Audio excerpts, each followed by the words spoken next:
नमस्कार। अष्टमी कक्षा सामाजिक विज्ञान अध्याय 2 में आज हम पढ़ेंगे प्राकृतिक संसाधन के अंतर्गत जल एक महत्वपूर्ण प्राकृतिक संसाधन।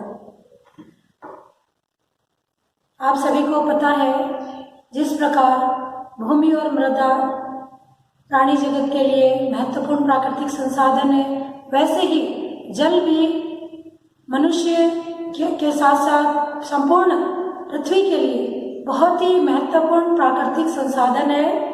हम जल के बिना जीवन की कल्पना ही नहीं कर सकते। तो जल एक नवीकरणीय संसाधन है। नवीकरणीय का तात्पर्य है जल को हम पुनः नया कर सकते हैं।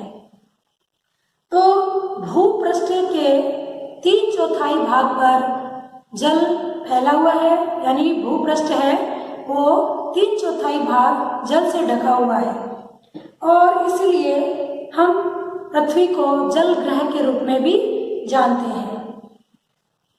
लगभग 3.5 अरब वर्ष पूर्व मानते हैं कि जीवन का विकास भी महासागरों से ही हुआ था।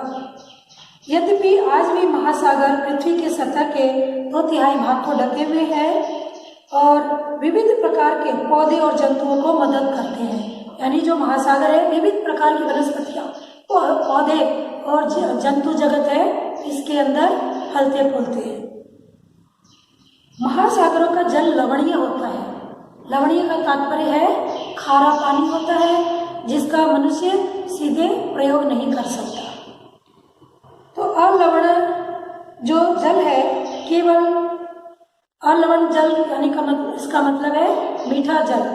तो मीठा जल है वो पृथ्वी पर केवल 2.7% भाग ही उपलब्ध है, और मीठे पानी का लगभग 70% भाग बर्फ के रूप में, हिमालयों के रूप में, अंटार्कटिका, ग्रीनलैंड आदि पर्वतीय क्षेत्रों में जमा हुआ है, जहां मनुष्य की सीधी पहुंच नहीं होती है। तो अपनी स्थिति के कारण वहां मनुष्य सीधा नहीं पहुंच पाता। केवल 1% जो अलवण जल है वो मनुष्य के लिए उपयोग के लिए है, और वो 1% भी हमें कहाँ मिलता है? वो है भौम जल।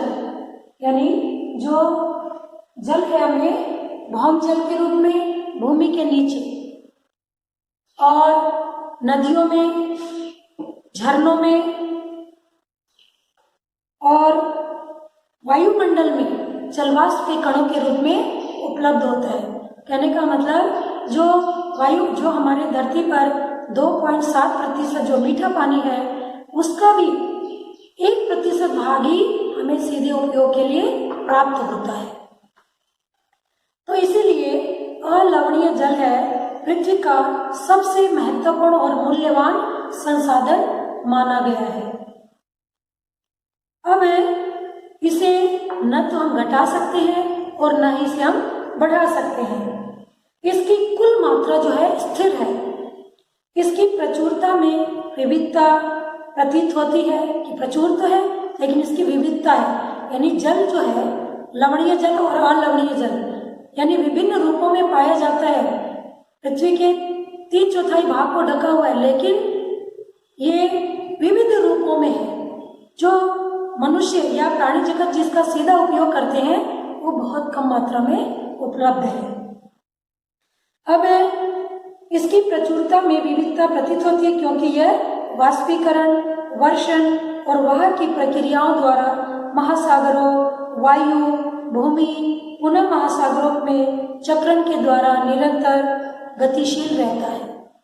यानी जल का वाष्पीकरण होता है, वाष्पीकरण होके बादल बनते हैं, बादल बनकर जब वो वायुमंडल में तैर नहीं पाते तो वर्षा के रूप में पुनः पृथ्वी पर आते हैं, और वो झरनों, नदियों, तालाबों में होते हुए पुनः महासागरों में मिल जाते हैं, पुनः उसका वाष्पीकरण होता है।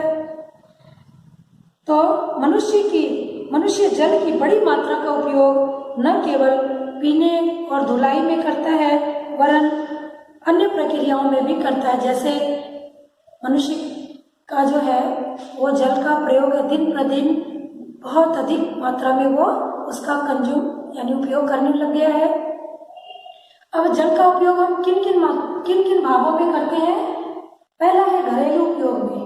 तो घरेलू उपयोग में पीने में, नहाने में, खाना बनाने में, कपड़े धोने में, साफ सफाई में और अन्य बागवानी में, अन्य इत्यादि इत्यादि हम जल का उपयोग करते हैं।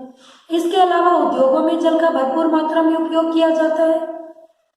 कृषि कार्य में, जहाँ जल का एक बहुत बड़ा भाग है, कृषि कार्य में उपयोग किया जाता है, क्योंकि कृषि कार्य में भी मीठा जल ही उपयोग में लिया जाता है। खारा पानी से कृषि कार्य नहीं किया जाता।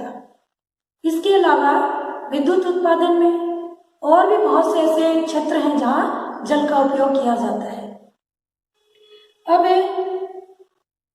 जल स्रोतों के सूखने तथा जल के प्रदूषण के कारण अलवणीय जल की आपूर्ति की कमी के मुख्य कारक, जो जल की आपूर्ति होती है मीठे पानी की, वो दिन पर दिन कम होती जा रही है। अब इसके क्या कारण है? बढ़ती जनसंख्या, भोजन और नकदी फसलों की बढ़ती मांग। जनसंख्या बढ़ रही है, उसकी मांग बढ़ रही है।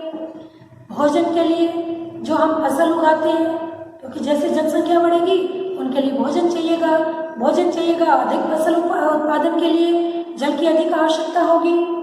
और नकदी फसलों की बढ़ती मांग के कारण, क्योंकि नकदी फसलों में भी जल की खपत अधिक होती है, इसीलिए हमारे सामने जल संकट एक गंभीर समस्या के रूप में उभर कर आया है।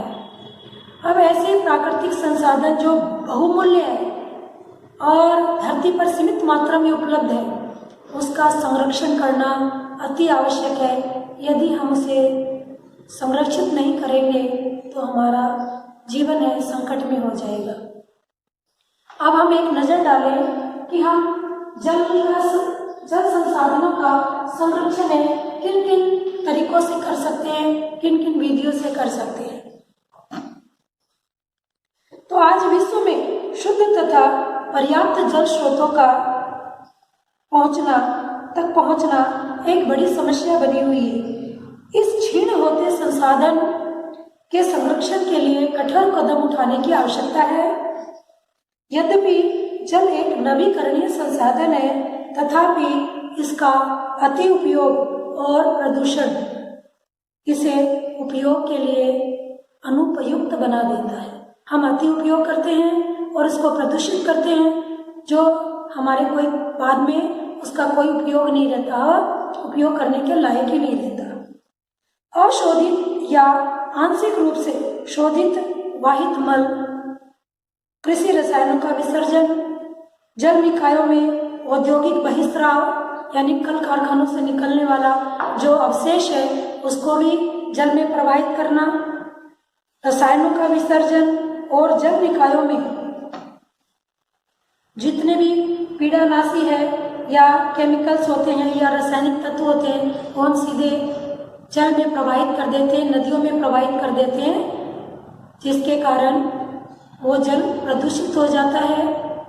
और अदृश्य रूप में, प्रत्यक्ष अप्रत्यक्ष रूप में ये सारे जो रासायनिक तत्व है, जो खतरनाक पदार्थ है, वो जल में घुलकर और ये मनुष्य या प्राणियों के शरीर में प्रवेश करते हैं, जिससे हमें तरह तरह की बीमारियां होती हैं। तो इसमें से अधिकांश जो रसायन है अजैव निम्नीकरण होने के कारण जल द्वारा मानव शरीर में प्रवेश कर जाते हैं। इन प्रदूषकों को जल निकायों में छोड़ने से पूर्व इनको शोधित करके और जल प्रदूषण नियंत्रण करके जल में प्रवाहित करना चाहिए। वन और वन्य वनस्पति जो है उसका आवरण धरातलीय प्रवाह को मंद करता है और भूमिगत जल को पुनः पूरित करने में मदद करता है। तो हमें अधिक से अधिक वृक्ष लगाने चाहिए, वन लगाने चाहिए, जिससे जिन भी स्रोतों से वहाँ जल उपलब्ध होता है वो जल है भौम जल में प्रवेश कर जाए, जिससे कि भूमिगत जल है उसका स्तर ऊपर हो जाए और पुनः पूरित हो जाए। जल संग्रहण पृष्ठीय प्रवाह को बचाने की दूसरी विधि है। जल संग्रहण है वो पृष्ठीय प्रवाह, जो हमारे धरातल पर जो जल का प्रवाह होता है उसको रोकने का एक दूसरी विधि है। जल रिसाव को कम करने के लिए खेतों को सिंचित करने वाली नहरों को ठीक से पक्का करना चाहिए। समय समय पर जो नहरें बनाई गई है कृषि कार्य के लिए, उन सबके जो जहाँ टूट फूट आ गई है उसकी निरंतर मरम्मत होती रहनी चाहिए, जिससे कि उसका भूपृष्ठीय जो प्रवाह है उसका रिसाव कम किया जा सके। और रिसाव और वाष्पीकरण से होने वाली जल क्षति को रोकने के लिए क्षेत्र की स्प्रिंकल यानी फव्वारा पद्धति तथा जो बूंद बूंद सिंचाई पद्धति है, इन तकनीकी का प्रयोग करना चाहिए, जिससे कम मात्रा में जल से और बहुत अधिक क्षेत्र में सिंचाई की सुविधा उपलब्ध हो सके। तो सिंचाई की इन विधियों को अपनाकर हम बहुमूल्य जल संसाधन को संरक्षित कर सकते हैं। इसके अलावा प्रत्येक घरों में जहाँ तक संभव हो हमें जो रेन हार्वेस्टिंग सिस्टम है वो विधि अपनानी चाहिए, जिससे हमारा जो मीठा पानी है, एक तरह से वर्षा का पानी अमृत के समान होता है, उसका संग्रहण कर सकें, जिससे कम से कम प्रत्येक परिवार के लिए पीने के पानी की, पेयजल की समस्या का निदान हो सके और उस जो अमृत समान जो जल है हमारा, उसका जो है बहाव है वो बेकार न हो, उसको हम संग्रहण कर सकें। इस तरह से अनेक तरीके से हम जल का संग्रहण कर सकें और संरक्षण कर सकें। नहीं तो जो हमारी आगे आने वाली पीढ़ी है वो भयंकर जल संकट का सामना करेगी। तो हमें उनको इस संकट से बचाने के लिए जल का संरक्षण करना अति आवश्यक है। बाकी अगले वीडियो में धन्यवाद।